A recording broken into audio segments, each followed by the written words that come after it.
Coucou mes amis, je vous avais promis de finir le chapitre. Voici la deuxième partie du chapitre Ode à l'Exode, qui fait partie de mon livre La Renaissance, édité en 2010. Je me suis arrêté dans la vidéo précédente sur une phrase. Personne n'avait envie de partir,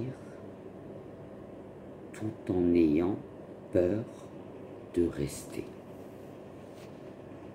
Ayant passé mon enfance et mon adolescence dans les jupons de ma mère et de mes tantes, j'avais droit à des séances de panique et d'angoisse quotidienne qui feraient se retourner Françoise Dolto dans sa tombe. Il fallait être inconscient pour laisser une enfant assister à de telles conversations. Mes cousines et moi ne sortions plus seuls dans la rue, sans être accompagnés par nos pères. Elles avaient encore leurs frères, pas moi.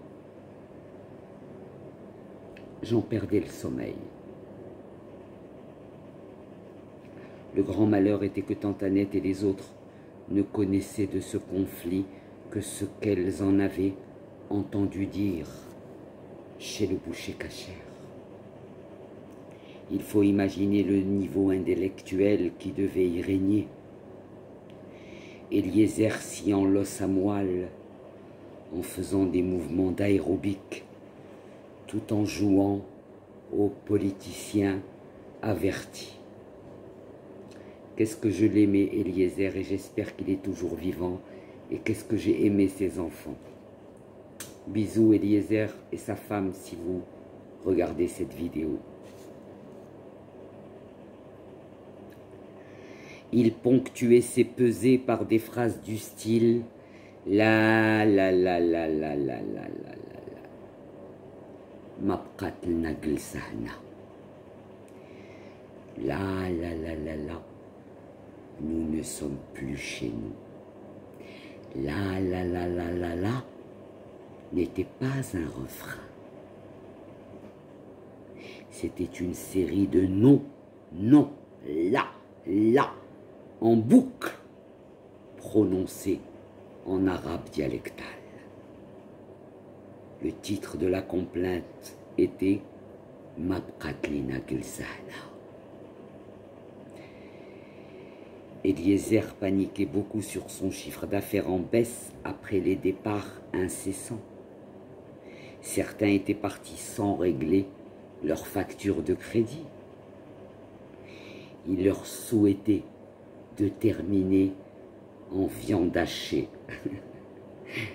sur le front de guerre.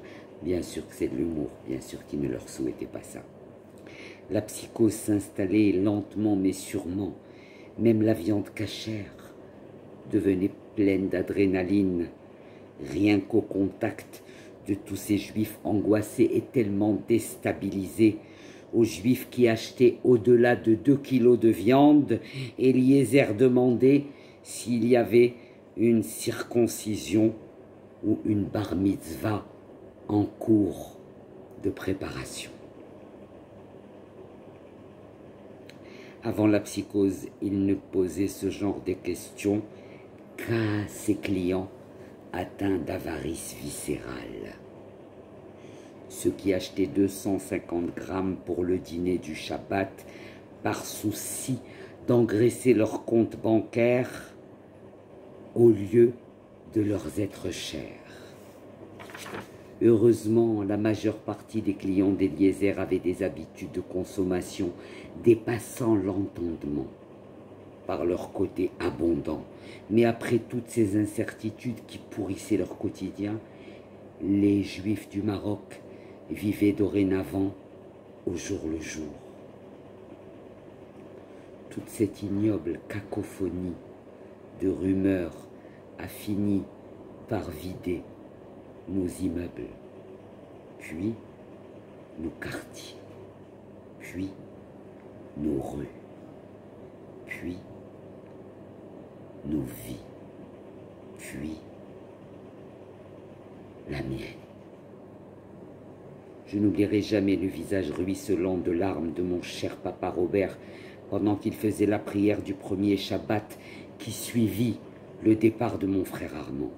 Il bégayait, ne trouvait plus ses mots, et une seconde plus tard, il n'en pouvait plus de voir mon père pleurer comme un petit, je n'en pouvais plus, pardon, de voir mon père pleurer comme un petit garçon que l'on avait laissé seul sur un quai de gare. Et je me mettais à pleurer aussi. Mon frère Armand était certes un adolescent agité. Le nombre de fois où il entrait et sortait de la maison nécessitait quelquefois l'emploi d'un portier à temps plein. C'est juste un sourire pour toi, mon chéri Armand.